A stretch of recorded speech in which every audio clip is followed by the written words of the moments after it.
own son told me I was too old for the home I built with my bare hands. So instead of fading quietly, I sold everything, uncovered secrets they never saw coming, and started over across the ocean. If you've ever wondered what happens when a mother finally chooses herself, stay with me.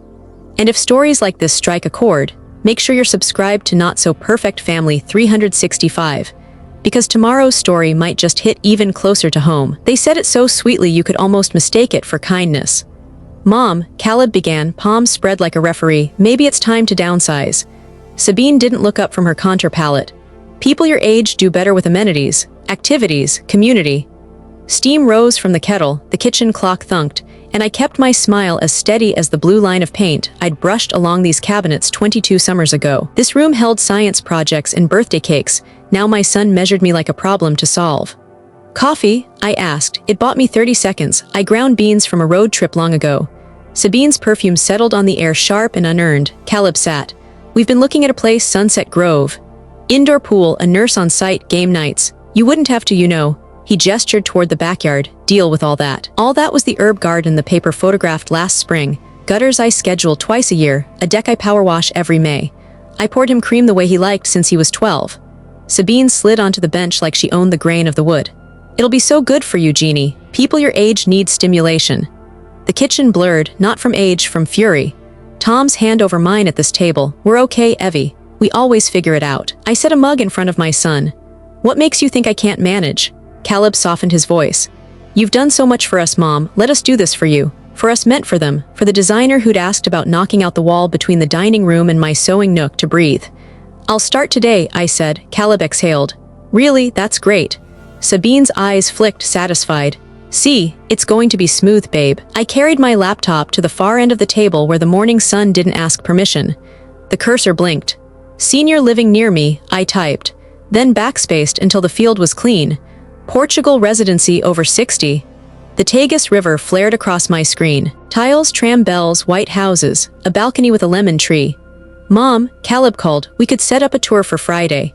Friday works, I said, opening a government page with more boxes than a moving day.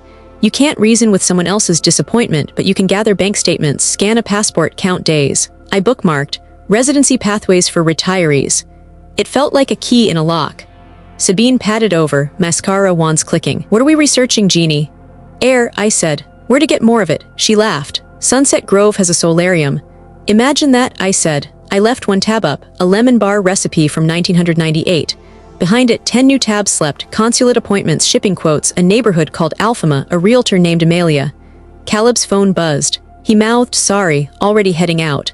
Sabine's voice softened. We don't want you to feel displaced. I closed the laptop. You can't displace a woman who knows where she's going. She blinked. So we're good. We're good, I said and tasted steel. After they left for the gym, matching water bottles, matching certainty, I listened to the house breathe. I traced knife marks in the butcher block where Caleb hacked his first pineapple, where Tom taught him to measure twice, cut once. In the office, I took the deed from a green folder marked house transfer. The notary stamp was 5 years old. Just for taxes, Caleb had said when grief was a fog bank and signatures were fog lights. I'd sign because love is trust, and sometimes that looks like not reading the fine print. I read it now, slowly, twice. Then I slid the paper back and opened my email. Subject, Inquiry Lisbon Long Stay Options.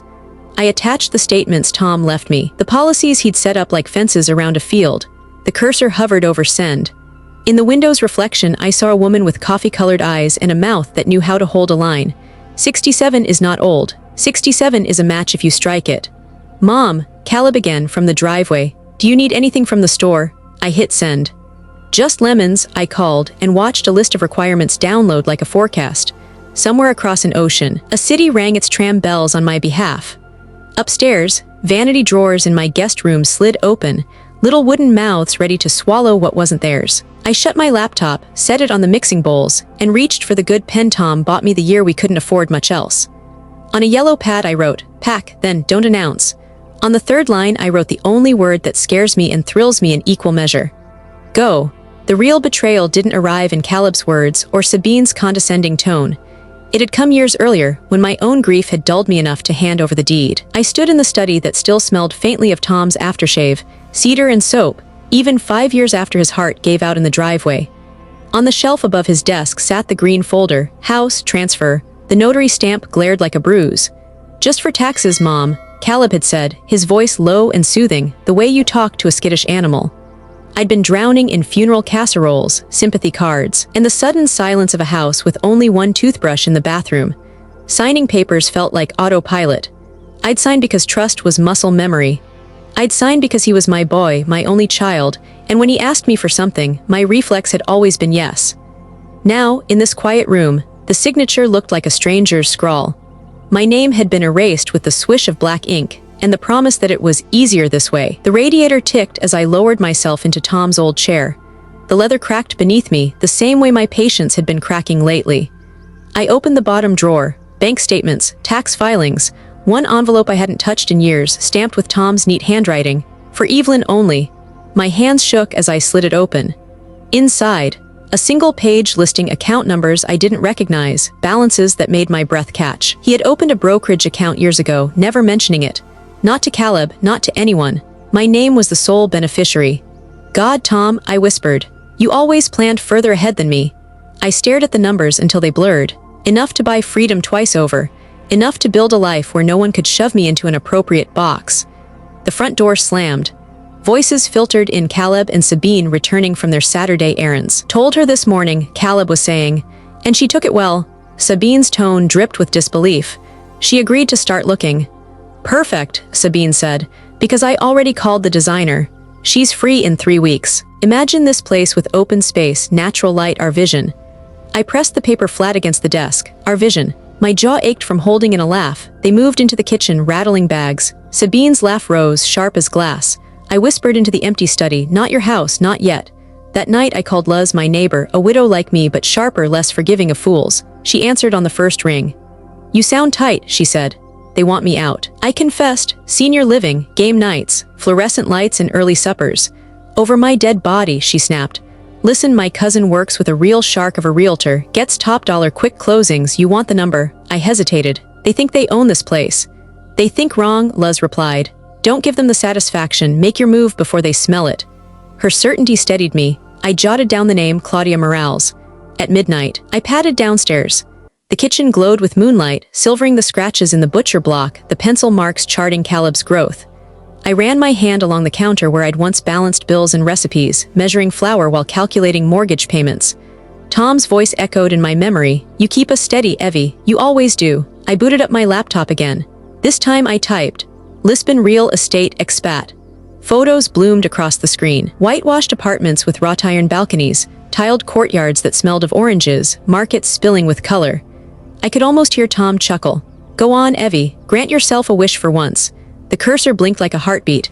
I opened my email, typed, "Dear MS. Morales, I am considering selling my property immediately. Can we meet this week?" I hit send, the sound like a starter pistol. Upstairs, Sabine's laughter trickled down the stairwell, mingling with Caleb's low voice. I closed the study door and leaned back against it, heart pounding with something unfamiliar. Not fear, not regret. It was the electric hum of a fuse about to spark. And when it did, they'd never see it coming. The lobby smelled like lemon polish and old money. A receptionist with a pearl clip waved me toward Martin Hale, CFP, the name stenciled on frosted glass as if certainty could be etched. Martin rose, tall, kind eyes, tie the color of a bruise. "Evelyn," he said, shaking my hand like it mattered. "I'm sorry about Tom, I should have called sooner. 5 years late still counts," I said, sitting. "I need facts, not condolences." He smiled at that. "Facts I can do." For an hour he walked me through numbers the way a good teacher walks a child across a busy street. Tom's life insurance I never touched. The rollover IRA I forgot I had.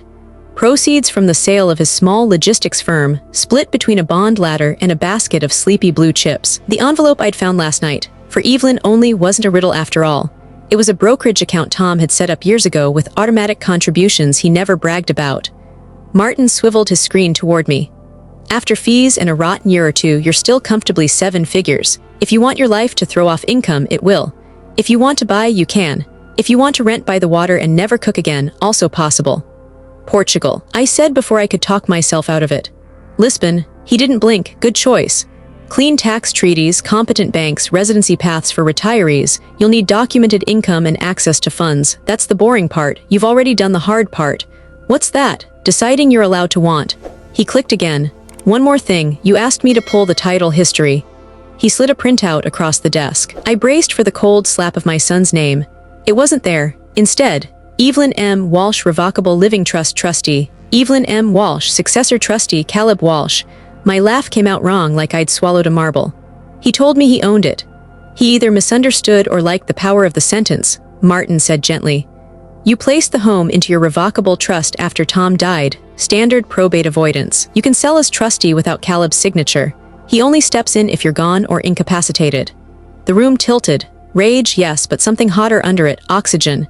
So legally, I said, each word its own step across a creek I thought was a river, if I want to list it by Friday. You call a realtor and an attorney to paper it. I'll introduce you, and I'll open an international account so you can move what you need when you need it. My phone buzzed. Claudia Morales, the realtor Luz recommended last night, had replied while we were talking, can meet tomorrow. Market is frothy. If condition is as you say, we'll have buyers before the sign is in the yard. Martin folded his hands. Evelyn, I'm going to say this plainly. You don't need permission. Not from me, not from your son, not from grief. I looked at the account totals again. The zeros didn't feel like money, they felt like exits. Set up the transfers, I said, and send me the attorney. We shook on it. Outside, January air knifed my cheeks awake. In the parking lot, I rehearsed the old excuse, maybe this is too fast, and then Luz's voice cut through, make your move before they smell it. By the time I hit the driveway, I had 2 appointments. Claudia at 10 the next morning, and a video call with a Lisbon agent named Amelia Vieira at 3. I parked, heart banging like a bad sump pump, and carried my certainty into the house like contraband. Sabine's laughter met me halfway down the hall, bright and hollow. And then we'll float the island, so it doesn't feel so heavy. I stopped. In my kitchen stood a woman in black with a roll of plans under her arm, a tape measure hooked to her hip like a holstered weapon. Vanessa, Sabine said, sugar bright, this is Jeannie. Mom, this is our designer. We grabbed the earliest consult she books months out. Vanessa offered a hand. Beautiful bones in here, she said, eyes already mapping where to cut. We'll open this wall, lose the soffits, bring in light. My house has never had trouble finding light, I said. Sabine's smile didn't reach her eyes. We'll make it modern, though, once you're settled at Sunset Grove. Caleb breezed in with a bouquet peonies in January because waste looks like love if you don't know the price. For you, Mom, thanks for being so reasonable. I took the flowers, thought of the trust paper in my purse, and set the bouquet in the sink. Vanessa, I said, what do you do with a load-bearing wall you're desperate to ignore? She grinned. Engineer it. Hide the beam, pretend it was always easy.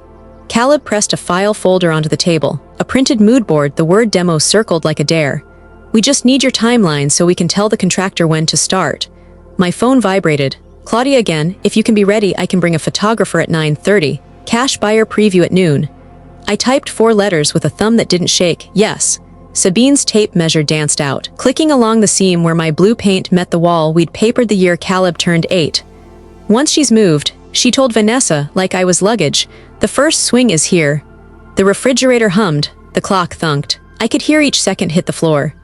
Actually, I said, setting the peonies upright, first swing's tomorrow. 3 heads turned. Touring already? Caleb asked, relieved. We'll drive you. Sunset Grove does muffins. Different tour, I said, and smiled the way women do when they have stopped asking for air. I'm meeting with someone who appreciates bones. The front doorbell rang, Luz's knock, 2 quick, 1 mean. Vanessa's phone lit up with a calendar alert, demo deposit due. I opened the door to Luz's raised eyebrow and 1 sentence that could mean anything. Ready? She asked. Behind me, the tape measure snapped shut. Morning light poured through the blinds like nothing had changed, but everything had. Claudia's appointment was circled in red on my calendar, 9:30 sharp. By noon, strangers would be walking through my home, the one Sabine already spoke of in the past tense. I stood in the doorway of the guest room. The antique vanity that had belonged to my grandmother was no longer mine, it was Sabine's makeup altar. Crystal bottles, gold compacts, brushes fanned like weapons. She hummed while smearing some cream across her cheekbones. Morning, Jeannie, she chirped, not glancing up. The nickname dripped from her like saccharin, a label she wore me down with instead of respecting my name. Morning, I said evenly. You look tense. Maybe try yoga, it's great for women your age. The phrase stung again, 3 words that reduced decades of work and sacrifice into a stereotype. I gripped the doorframe, keeping my smile polite. Already ran 5 miles, I replied, but thanks for the advice. Her hand paused mid-swipe of mascara, she forced a laugh. Impressive. Downstairs, Caleb was balancing bills at the counter, hair still damp from his shower. His voice was calm. Too calm, the kind of tone he'd used as a teenager when he'd already decided what was best for everyone.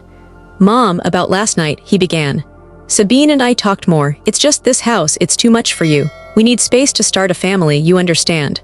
I poured his coffee exactly the way he liked it, even though the ritual burned. 4 bedrooms aren't enough space, he frowned. We're adults. We can't raise kids in my childhood home with my mother down the hall. It's not healthy. Then move out, I said simply. He stared, mug halfway to his lips.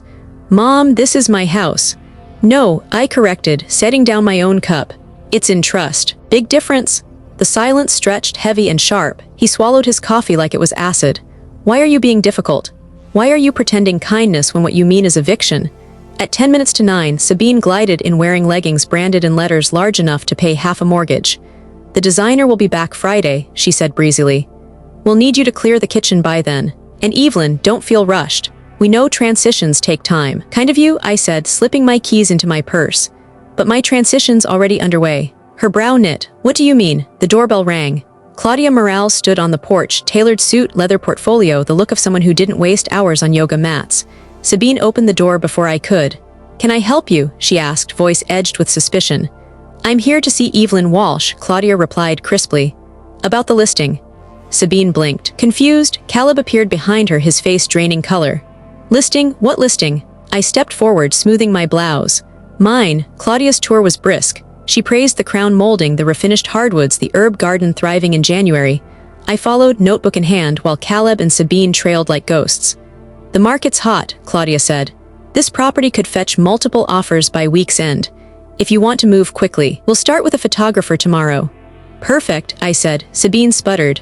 Wait, you're selling? Of course, I answered sweetly. Didn't you suggest I find somewhere more suitable for a woman my age? Her mouth opened, closed. Caleb rubbed his jaw, muttering something about timing. When Claudia left, portfolio under her arm, the air inside the house felt charged, like a storm about to break. Caleb finally spoke. You blindsided us. No, I corrected. You underestimated me. I carried my coffee to the window, watching snowflakes start to fall over the roses I'd planted the year he graduated. Their roots ran deep, stubborn against the cold. So did mine. And I wasn't finished yet. Claudia arrived 5 minutes early with a steel pen and a smile that said she liked problems she could monetize. We sat at my kitchen table, the same one where Caleb learned fractions with measuring cups, and she spread comps in a clean fan. 3 colonials, 2 capes, 1 ranch that went in 48 hours. Inventory's thin, she said, tapping prices that made my pulse jump. You've got condition, yard, upgrades. If we price at $449,000, we'll pull multiples. If we price at $459,000, we'll test the ceiling. I like ceilings. I've been holding one up for 40 years, I said. Let's test it. Her grin cut bright. Photographer at 9 tomorrow. Light staging, your things show well. And I've got a cash buyer from Brooklyn sniffing this zip code. He's flying in anyway for a deal. If he likes the bones, he'll move. Sabine hovered in the doorway in branded leggings, pretending to scroll but really inventorying the threat. Are you sure about this? She asked. It's a lot of paperwork. For someone your... Claudia didn't blink. It's less paperwork than a gut renovation. I uncapped the fountain pen Tom bought me the year we couldn't afford much else and signed the listing agreement. Claudia slid each page toward me with surgical efficiency. Initials here, date there. Her nail clicking the margin like a metronome. With every stroke, the room felt bigger. My chest did too. Lockbox at dawn, she said, stacking pages. I'll text confirmed showings. Get your valuables out today. Already packed, I answered. Sabine flinched like I'd slammed a cabinet. Claudia stood, shook my hand firmly. I'll be in touch hourly until we're under contract. To Sabine, she added, almost kindly, congratulations. Houses like this go to people who fall in love with them. When the door shut, Sabine let the smile drop. I can't believe you did this without telling us. You told me to find somewhere appropriate, I said. I did. Caleb patted in with wet hair, tie askew. What did you sign? Freedom, honey. He laughed once hollow, very dramatic, very accurate. He ran a hand over the butcher block like it might plead on his behalf. We just needed time. You needed space, I corrected. And you'll have plenty starting soon. He looked like a boy again, lip caught between his teeth. Where will we go? You're resourceful, I said, gathering the comps. And employed. Sabine's phone chimed. She turned it to me without meaning to. A designer's text, demo deposit due Friday $8,000. In the photo preview below it, I caught a screenshot of my routing number typed out, the memo. Ask mom to sign, maybe autopay, my name, my money. My stomach went cold then hot. Don't, I said softly. Sabine locked the screen like she could stuff the evidence back into the phone. It's just a placeholder. We were being proactive. Proactive with my account. Caleb jumped in. We would have asked Mom. You didn't. The kettle clicked off. No one moved to pour. I gathered my purse, slid Tom's pen into its pocket like a talisman, and spoke in the voice I used when Caleb tried to stick a fork in a socket at 2. Do not use my name, numbers, or credit for your demo, not a penny. We're family, Sabine said, wounded. Exactly, I replied. Which is why I'm saying it out loud. They left for work on a cloud of silence. I waited until the garage door rumbled shut, then pulled a yellow legal pad from the drawer and started the letters. To Caleb, you are not a bad man, but you're behaving like one. You asked me to be small for your convenience. I won't. The house is in my revocable trust. I am the trustee. I have the legal and moral right to sell it. I will not be financing your renovation, marriage, or reinvention. If you want my presence, you will meet me as an adult. If you want my love, you already have it. But love without respect is a leash, and I've chewed through it. To Sabine, you are not my enemy. You're simply a mirror showing me which parts of me stopped insisting on dignity. Stop using my first name like you own it. Stop assuming I will underwrite your aesthetic. Grow up fast, it's cheaper than the other route. I left both letters unsealed. Not a threat, an invitation to read before they spoke. Then I wrote the one that mattered most. To Tom, you would have laughed at Sunset Grove. You would have cupped my chin, said, whatever you choose, Evie, make sure you can breathe there. There's a city across the ocean that smells like river and salt and oranges. I can breathe there. Thank you for the fences you built around me with paperwork and boring, beautiful prudence.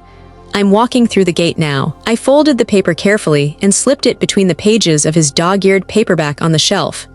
When I slid it home, something else fell. A thin envelope wedged behind the books was addressed to Caleb Walsh from First Founders Bank Collections Department. Postmarked last month. Past due, I shouldn't have opened it. I did. Minimum payment overdue. Account ending 7,732. Current balance $14,862. Action required to avoid acceleration.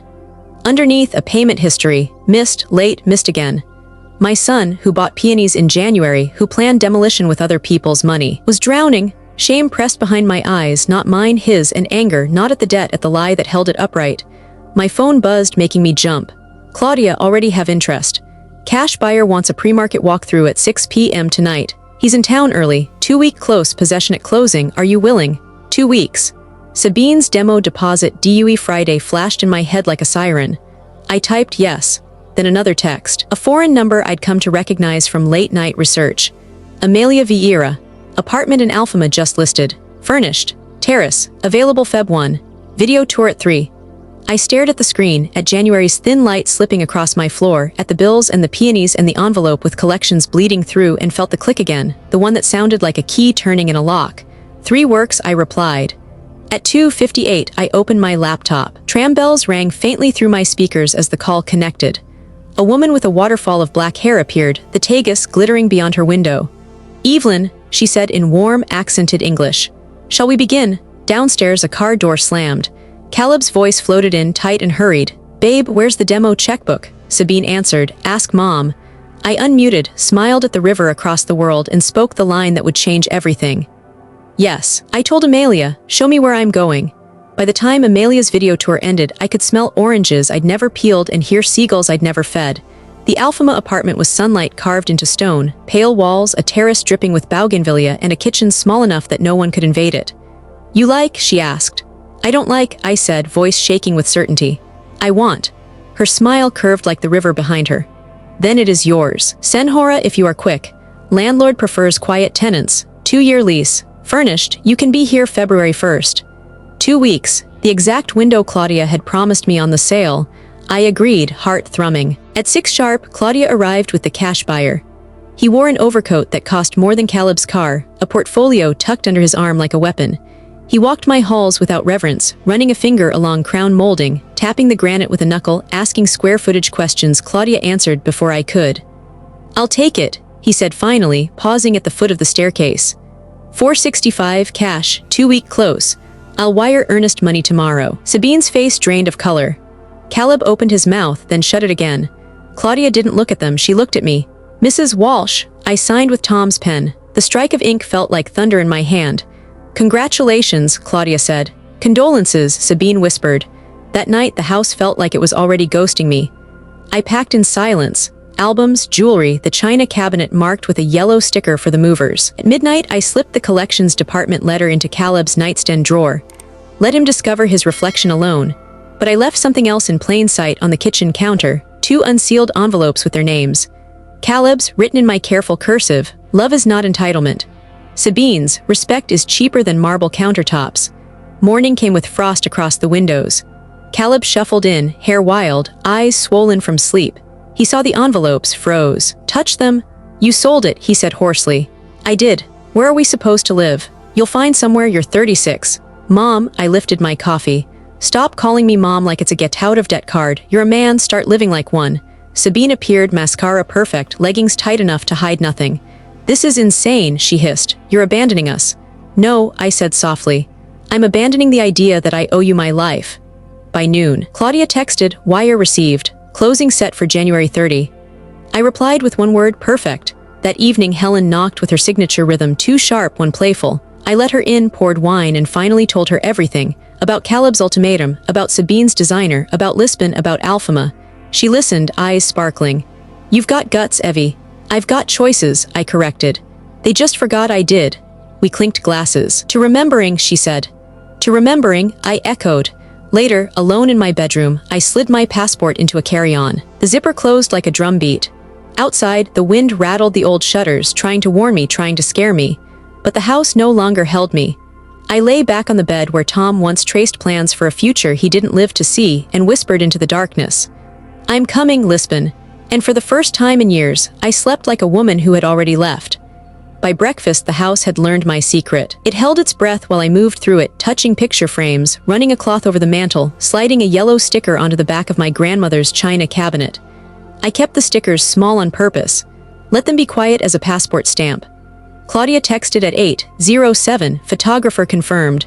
2 more showings stacked behind the cash offer just in case. Don't worry, I'll herd them. Luz knocked her too quick one mean. She brought a roll of packing tape and a look that could saw through steel.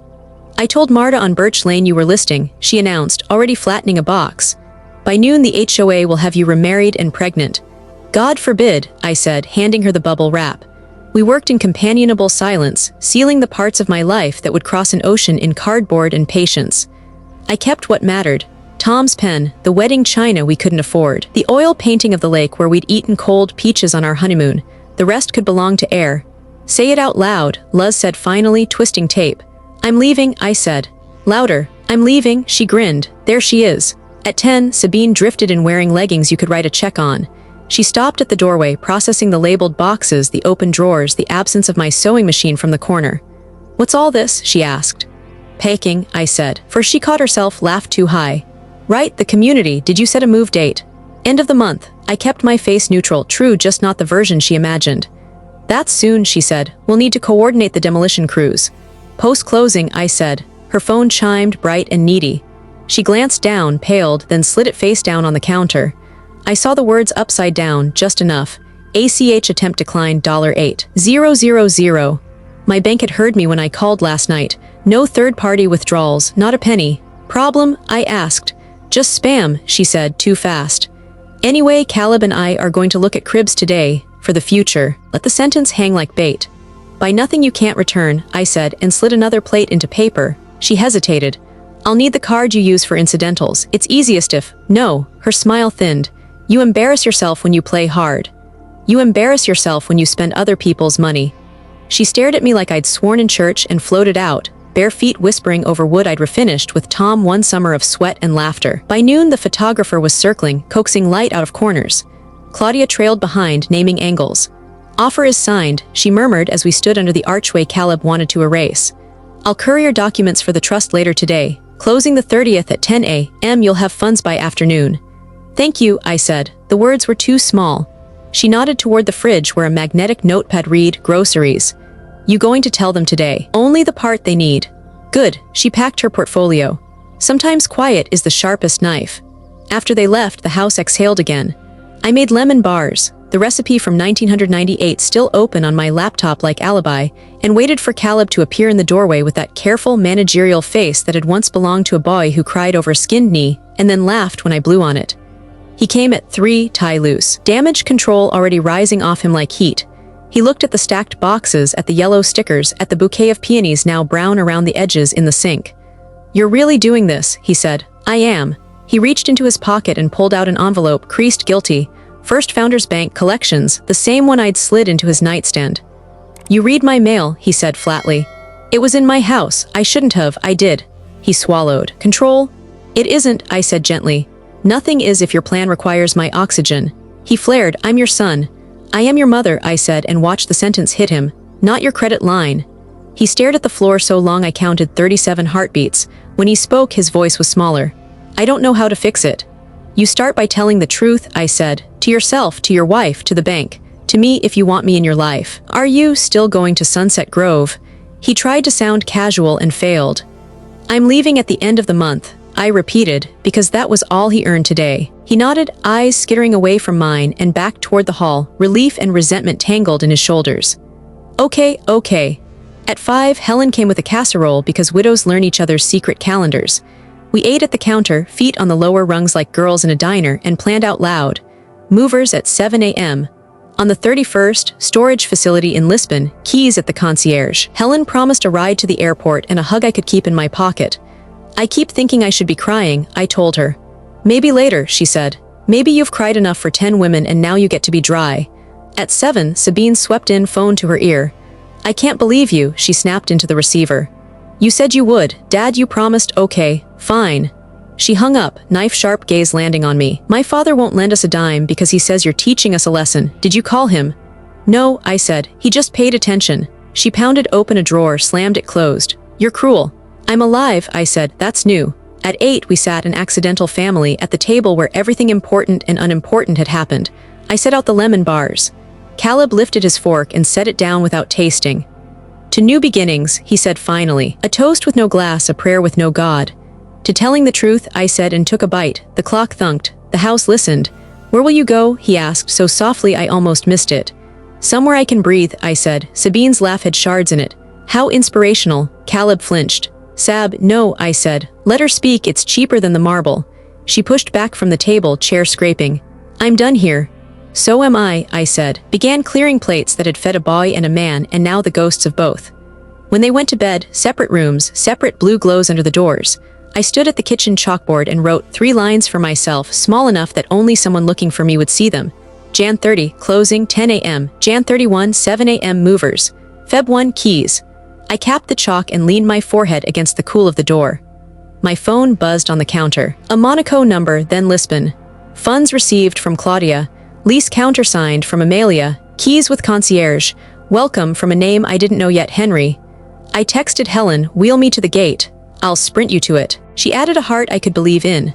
Upstairs, a floorboard creaked.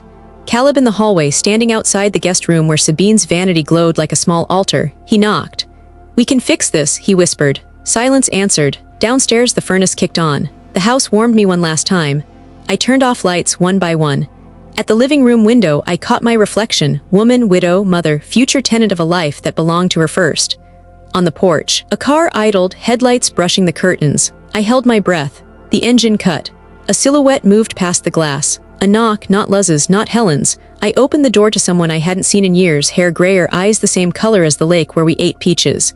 "Evelyn," he said softly. "It's Jack, Tom's old partner. I heard about the sale." Behind him, the night waited. "Can we talk?" he asked. I glanced at the chalkboard, at my 3 small lines, at the boxes stacked like lungs ready to inhale. "Maybe," I said, and stepped aside just enough to make space, or a mistake. Jack stood on the porch like a ghost that had learned to drive. His hair had gone almost entirely silver, his coat still the kind of wool Tom used to call boardroom armor. But it was his eyes, the same lakewater gray I remembered, that pulled me back 20 years in a single breath. "I didn't mean to intrude," he said. "Helen mentioned you were making changes. I had to see for myself." "Changes?" I repeated. "That's one way to describe detonating a life." He smiled like it hurt. "Tom always said you had a flair for drama when you wanted." I stepped aside. "Come in then, before the neighbors invent their own version." The house reacted strangely to Jack's presence. The floorboards didn't groan, the furnace hummed steadier. He set his gloves on the table where Claudia's contract still lay, edges weighted with lemon bar crumbs. "God, this place looks the same," he said softly, tracing the banister. "Tom and I spent one whole weekend sanding this railing. He cursed like a sailor and said you'd never let him live it down." He was right, I said. I didn't. Silence swelled between us, thick with everything we hadn't said at the funeral, with the phone calls that dwindled to nothing. Finally, Jack cleared his throat. I should be straight with you. Tom left some things with me, papers, accounts. He said if anything ever happened, I was to give them to you. I never did. My stomach tightened. Why not? Because grief does strange things. I didn't know if you'd want the burden. And later I thought maybe Caleb would handle it. I laughed once, bitter. Caleb can't handle a late fee. Jack reached into his coat pocket, pulled out a thick envelope bound with a rubber band. He slid it across the table. Consider this overdue mail. I didn't open it right away. Instead, I studied him. The same man who'd been Tom's business partner, poker buddy, secret keeper. A man who'd disappeared after the funeral like grief had a no-contact clause. You could have told me years ago, I said. I should have, he admitted. But I was a coward, and Evelyn, I was in love with you, always, since before Tom proposed. The words dropped like a glass shattering, my pulse hammered. You don't get to say that now, I whispered. Maybe not. But if you're leaving, if you're really walking away from all this, then I don't want you thinking no one ever saw you. I did, for decades.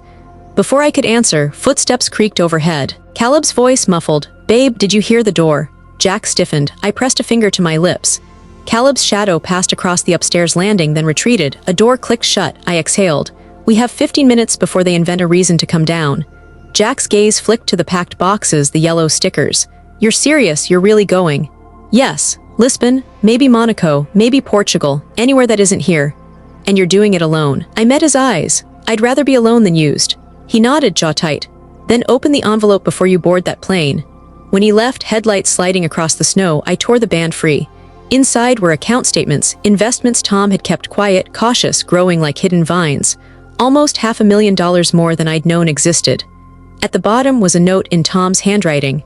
Evie, if you're reading this, I'm gone. Use it for yourself. Not Caleb, not anyone else. Yourself, for once. Promise me. The paper blurred in my hands. Upstairs, muffled voices. Sabine's sharp, Caleb's weary. She's hiding something, I can feel it. She won't last in those senior places anyway. Then why is she packing? I don't know. Their words pressed against the ceiling like smoke. I folded Tom's note, tucked it into my bra, close to my heart. The clock struck midnight. I locked the front door, leaned my forehead against the cool wood. Jack's confession still echoed, dangerous and unfinished. Tom's secret fund burned like a flare in my chest, and above me Caleb and Sabine spun their own web of entitlement. I whispered into the dark, you told me to find my own place. Then I smiled, a sharp, secret smile. Just wait until you see where it is. Morning arrived like a verdict. Frost feathered the kitchen window. The chalkboard still carried my 3 small lines. Jan 30, closing. Jan 31, movers. Feb 1, keys. I brewed coffee and opened my email. Amelia had sent the lease countersigned, a neat list of next steps, and a subject line that felt like a new passport, welcome to Alfama. A second email waited beneath it, airline itinerary from a travel agent in Lisbon. One way, Newark Right Arrow Lisbon. February 1. 9:05 p.m. Seat 3A by the window. I forwarded both to Helen. Wheel me to the gate. Her reply landed before the kettle finished sighing. In track shoes. Bring tissues and a pen, there will be forms. I smiled. I had a pen. Upstairs, floorboards creaked. Voices floated down. Sabine's sharp whisper, Caleb's gravelly one. The ACH failed. Your mother blocked the account. She told us she would. Then call the bank and, Sab, it's not my money. A drawer slammed. Silence. Then a sound I knew too well, a sob swallowed too late. I set 2 lemon bars on a plate and carried them to the bottom of the stairs like a peace treaty I had no intention of signing. Breakfast, I called. Or dessert, your choice. They didn't come down, I ate both. At 9, Claudia texted, title company confirmed. Attorney will courier trust docs at 2. Bring your ID, we'll be done by 10:30 on the 30th. I thumbed back, thank you, then added because it was true for everything. At 10, Jack's name lit my phone. For a second I saw Tom's, the way names braid when you're not careful. I shouldn't have come last night, he said without hello. You did, I said. We survived. I'm outside, can I drop something? I found him at the curb, hands in his coat pockets like a sinner's in a chapel. He held a small fireproof bag. Paperwork from the old company, odds and ends, the warehouse lease, if you need temporary storage I can. I have shipping arranged, I said gently. But thank you. He nodded, almost relieved. Then he pulled a second envelope from his inside pocket. Thick, sealed. My son's name on the front in Tom's hand. I was supposed to give him this when he became a man, Jack said. Tom's words, not mine. This is cruel, I whispered, even as my fingers closed around it. Or mercy if you do it right. What's inside? I never looked. We stood there like people on a dock with a storm coming, holding a package we either had to toss or carry. Behind us, the house watched, opinionless for once. "Leave it with me," I said. He searched my face. "You'll do better than I did." He turned to go, then hesitated. "Evelyn, I have a meeting in Madrid on the 3rd. I can route through Lisbon, take you to the grocery, find a decent locksmith, carry boxes up illegal stairs. No motives, just good company on a hard day." "Jack," I said carefully, "the last thing I need is to drag a man's hope across an ocean." He flinched, accepted it. "Understood. Offer stands without strings. I'll text you my flight number. Ignore it if you want." He left me with the envelope and the sky. I slid Tom's letter into a cookbook spine, a hiding place no one younger than 50 would suspect, and went looking for my son. His door was half closed, his silhouette hunched on the edge of the bed. The envelope I'd returned to his nightstand lay open on the quilt, its shame blank as snow. "You saw it," he said. "I did. We're not okay," he murmured. "We haven't been for a while," I said, and sat in the doorway like a mother at a sick. "Sabine wants me to call your bank," he said, voice thick. "She says you owe us consideration for raising me." "Oh," I said, the word held every year of his life. "Is that who we are now?" "I don't know who we are," he admitted. "I know what I've been, entitled, reckless, lazy in ways that have nothing to do with couches." He looked up at last. The boy I loved peered through the man who'd forgotten how. "Is there any part of you that wants me to ask you to stay?" "Yes," I said, 'cause honesty was the only oxygen left. "And none of me will." He nodded like a punishment he understood. "Okay." Sabine appeared behind him, mascara perfect, rage more perfect. "We need to talk about logistics," she announced like she ran a project. "Your closing date is the 30th. Our designer needs a start date for demo." "There's no demo," I said. "The buyers love the bones." She blinked. "But the contractor will find a different house." Her face went pale, then red, then something brittle. "You vindictive." "Stop," Caleb said sharply. "Stop talking to her like that." She stared at him, recalculating. "So you're choosing her?" "I'm choosing what's left of me," he said quietly. Something in her cracked. "Fine," she said. "Then choose rent you can't afford." She brushed past me, perfume like a curtain. The front door banged. Tires squealed. Caleb's shoulders sagged. "She'll be back," he said dully. "Won't," I replied.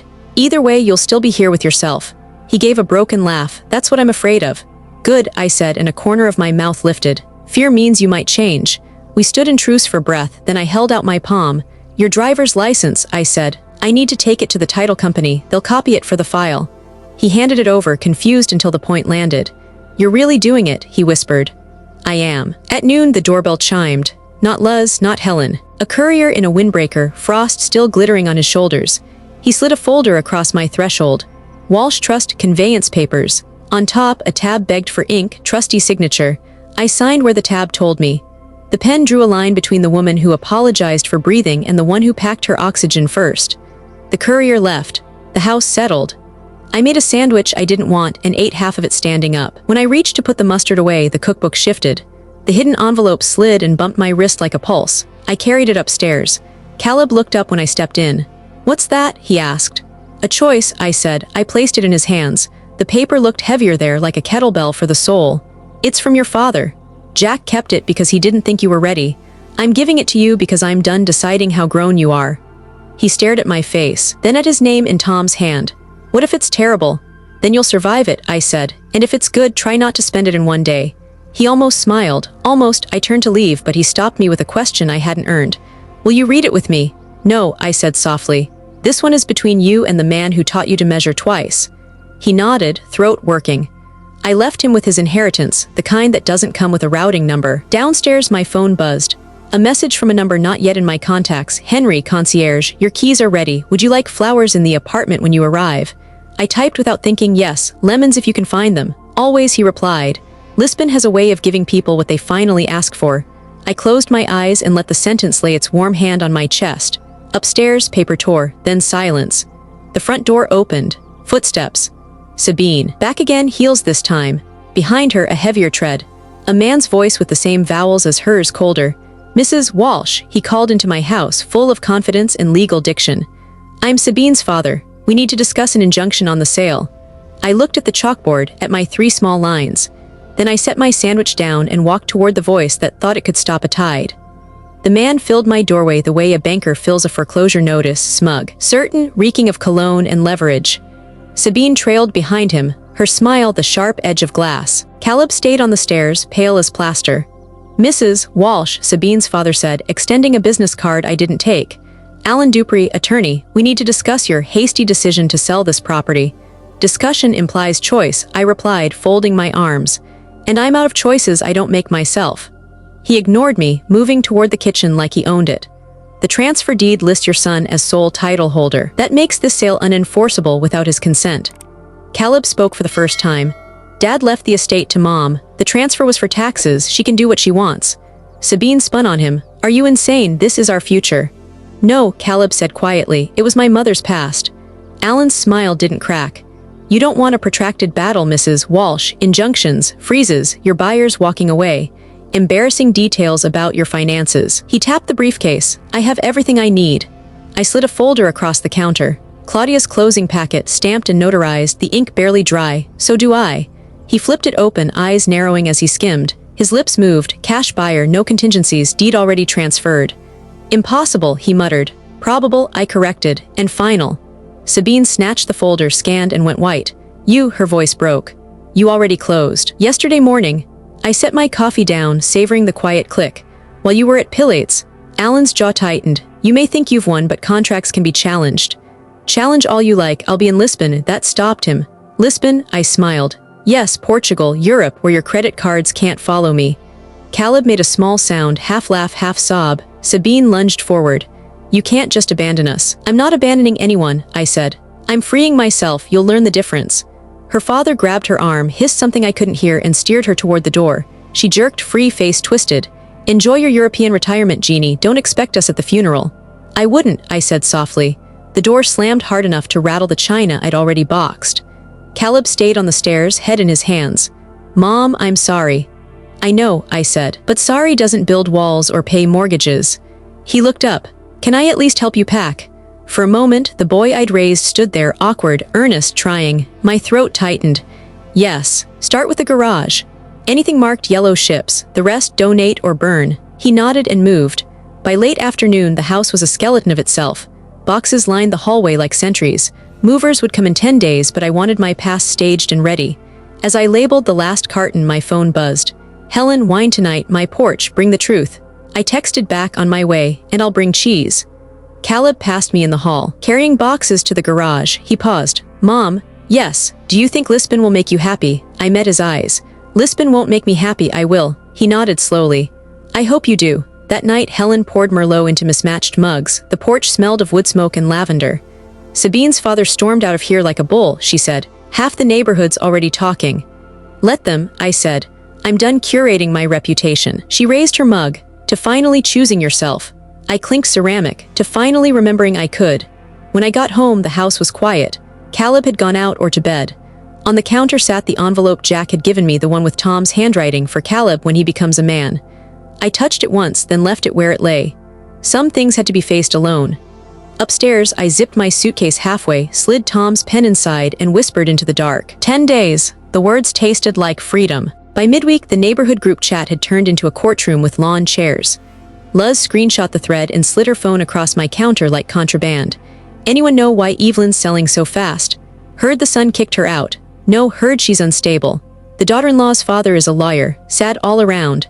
I saw a U-Haul. Should we bring a casserole or a petition? I like them better when they gossiped about Halloween candy sizes, I said. They'll gossip about your obituary photo, Luz sniffed. Wear red. At 10, Sabine materialized on my porch, mascara waterproof for sympathy. Caleb hovered behind her, hands jammed in pockets. Evelyn, she began, voice small for the first time. Can we talk alone? Say what you need with him here, I said, stepping back so they had to enter my kitchen like parishioners. She set a folded brochure on the table, a nursery crib circled in pink. I was harsh, we were overwhelmed. But this is our home, could you postpone the sale? 6 months, just until we find our footing. No, I said. Tears trembled on cue. Please, for the baby. Caleb's head jerked. What baby? She didn't meet his eyes. I'm late. Sab, he said softly, are you pregnant or do you need me to think you are? The room paused. Outside, a delivery truck downshifted. I'm late, she repeated, then lifted her chin. And even if I'm not now, we will be soon. We're starting a family. With what money? Caleb asked. With whose house? Her gaze flashed, not grief, calculation. You could at least try to convince her, Caleb. She listens to you. I leaned on the butcher block, every knife mark a reminder. He tried convincing me once. It didn't go how you hoped. She turned to me, trembling, righteous. You're tearing us apart. No, I said. Debt is doing that. Entitlement is doing that. Lies are doing that. I'm just refusing to fund the habit. Caleb's hand found the chair back, steadying. I read Dad's letter, he said, eyes on me. He wrote, a man is someone who stops asking his mother to be the plan. I'm done asking. Sabine laughed, thin, disbelieving. So that's it, you choose her. I choose the truth, he answered. Her cheeks blotched. She snatched the brochure, shredded it, and left confetti on my floor. When you're sleeping on an air mattress, remember this moment. She spit and stalked out. The front door banged. Silence flooded back in. Caleb sagged into a chair. Say anything if it gets her what she wants. I used to be like that, I said. Just with my time, I gave it away before anyone asked. I poured him coffee. You hungry? He looked at the door Sabine had slammed, then at the cup. Yes, he said simply. At noon, I met Helen at the diner with the cracked Naugahyde booths and the waitress who's been 2 weeks from quitting for 15 years. We took the corner table. I slid a folded sheet across the formica. Side plan, I said. Helen Reed, lips pursed. 2 accounts overseas, Lisbon Bank, sole control, new domestic credit union, P.O. Box on Maine. Fraud alerts on the old cards, credit freeze, change every password that's ever touched your name. And this, she tapped the last line, revise the trust, you're cutting Caleb out. I'm cutting him out for now, I said. Martin's attorney will amend. The house proceeds go into a subtrust with independent trustees. No one inherits $1 of principal until they've hit 3 conditions. Gainful employment 12 months straight, no unsecured debt beyond a set ratio, and therapy receipts because our family needs language more than money. Helen's grin flashed wicked. Damn, Evie, that's not petty, that's pastoral care. Call it a lemon tree, I said. Give it fruit when someone shows up with a basket, not a blender. She squeezed my hand hard enough to hurt. Proud of you, she added, eyes narrowing. How did Jack know to show up? I didn't post your life to Nextdoor. You told him, I said gently. She winced. I did, I'm sorry. He asked how you were, and I think I wanted you to have an ally not named me. It stung, I admitted, but not as much as being invisible. And he brought a letter from Tom I didn't know existed, so forgiven with a side eye. She laughed into her coffee. I'll take it. My phone buzzed. A push alert, unrecognized login attempt online banking. Blocked. A second, request to add authorized user declined. A third, PIN change requested denied. Someone's shopping where nothing's for sale, Helen said, reading my face. Sabine's father, I guessed, or Sabine with a borrowed paralegal. I thumbed back into the app, checked the padlocks I'd set this morning, every gate held. Let them rattle the fence, Helen said. You're already on the other side. Back home, Claudia's courier had left another packet. Buyer's wire confirmation, keys exchange instructions, a sticky note. Call me tiny hiccup with title clouded by a 999 lien. Already resolving, I dialed. Claudia answered on the second ring, brisk as a metronome. Old contractor filed a lien 26 years ago and never released it, she said. Title companies got them on the line. No delay if they fax the satisfaction today. What if they don't? They will, they like getting paid. Claudia paused. And Evelyn, keep your doors locked. Dupree filed an online rumor about competency. Nothing sticks, but men like that try humiliation when courts fail. Thanks for the weather report, I said. I've got an umbrella. At 4, my phone pinged again. A text from a number with a European country code. Jack, routing through Lisbon Feb 3. If you need someone to carry lemons. I've got 2 hands and no expectations. I typed, then erased 3 answers.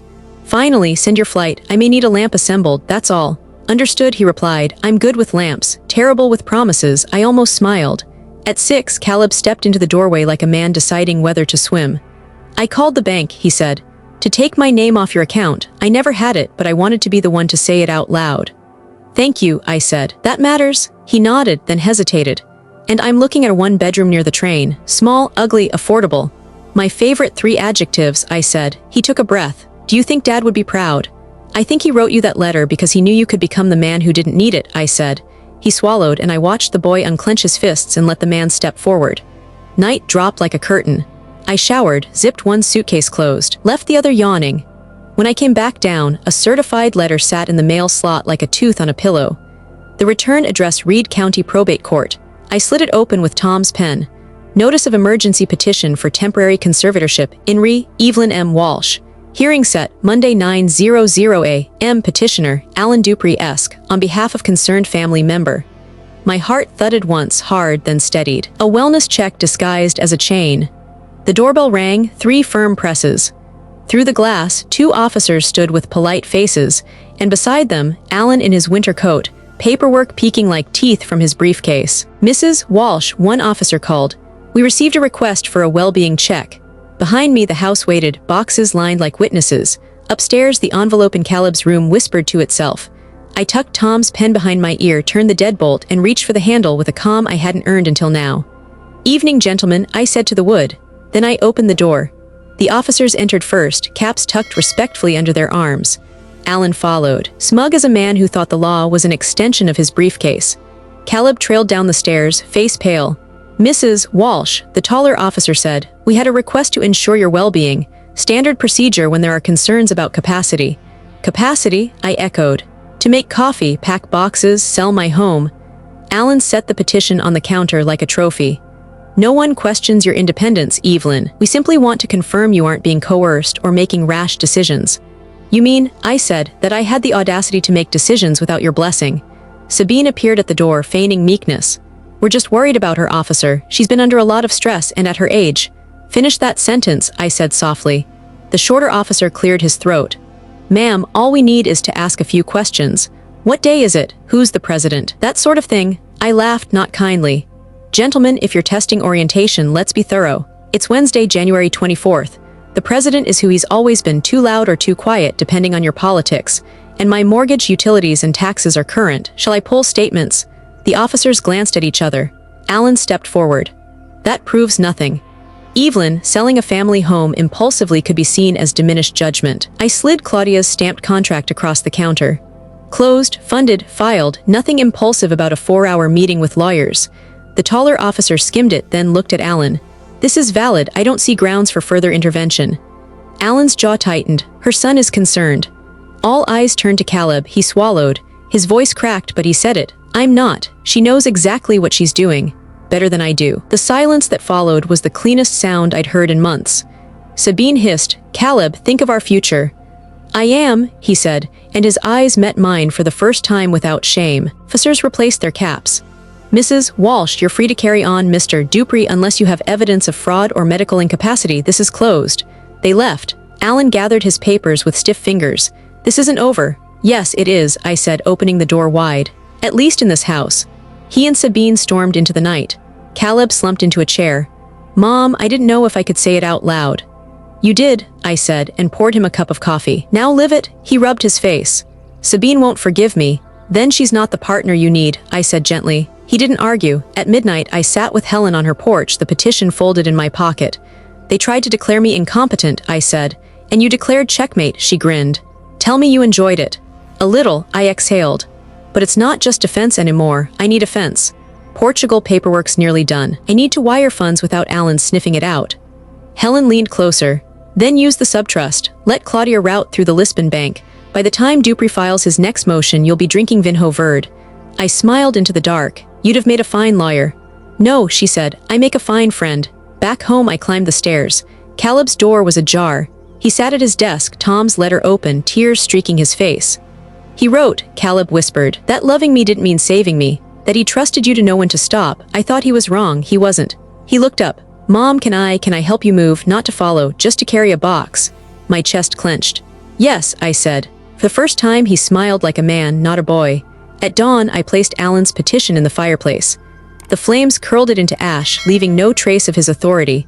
Above the crackle, I whispered to Tom's memory. "They tried to erase me. Instead, they wrote my freedom." The fire hissed its agreement. And outside, the lemon tree I'd planted 20 years ago stood against the frost, green and stubborn proof of life that no petition could take.